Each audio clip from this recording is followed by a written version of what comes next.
you can tell from quite a distance away which is a male and which is a female, because in this strain, in the Saxon strain of Merinos, only the males have horns.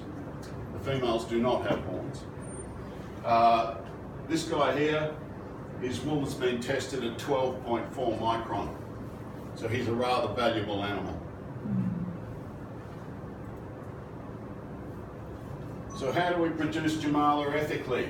We only source from non-mulesed sheep. Now, has anyone heard the term mulesing before? Some have, some haven't. Okay. One of the problems that has plagued Australian wool production is a thing called fly strike. And it's not a very nice phenomenon. It's where a blowfly lays maggots on the sheep, and those maggots start eating the sheep alive. That's a horrible, horrible way for an animal to suffer. So the answer some Australian producers put to this is that they mules, and that involves removing a small amount of skin from the breech, so from around the hindquarters of the animal and down the backs of the legs. So they just cut it off, and it forms a small scar. But what it does is it tightens up the skin so that there are no wrinkles there for urine and feces to collect, which then attract the blowfly, which then causes the problem. Now, that is very, very old technology. Some of the genetics has now moved ahead, and there's a lot of breeders that have bred sheep that do not have this wrinkle at the back, and so they are not subject to fly strike.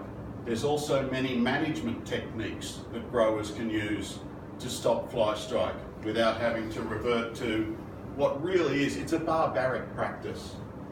But given the choice myself between having what essentially is a quick operation or to be eaten alive, I will take the quick operation myself. But there are other ways forwards, okay? Watching a sheep getting mulesed is not pretty. That's one of the reasons why PETA has been, PETA are the People for Ethical Treatment of Animals in America. They're very much against mulesing, and we are as well. So we only source from non-mulesed sheep. These are sheep that have either been bred to be resistant or sheep that have been managed in a different way. All of our wool growers are very ethical in the way they handle the sheep. There have been some adverse videos that have been circulated around the web emanating from PETA and other organisations, and some people do abuse their sheep, but none of the people that we source our wool from do abuse their sheep. We've got to know them very well, we know their management techniques, and a little bit like Marks and Spencer, we will turn up unannounced. Do you know what I mean? We don't let them know that we're coming. We'll just pop in and say hello and have a bit of a look around. And if we found non-ethical practices occurring, we would no longer source wool from them.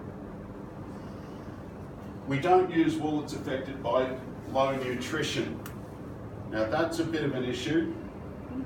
In Australia, as you know, we are subject to droughts, and there is some wool that comes onto the market that has a fine micron, but it has a fine micron because the sheep have been half starved. Right? You can reduce the fibre diameter by controlling the nutrition of the sheep or by having adverse nutrition of the sheep. We don't think that's good for the sheep, and we know it's not good to the fibre because the tensile strength of the fibre is reduced by this nutritional insult. So this is why we place so much importance on genetics, because there really are only two ways to produce fine wool.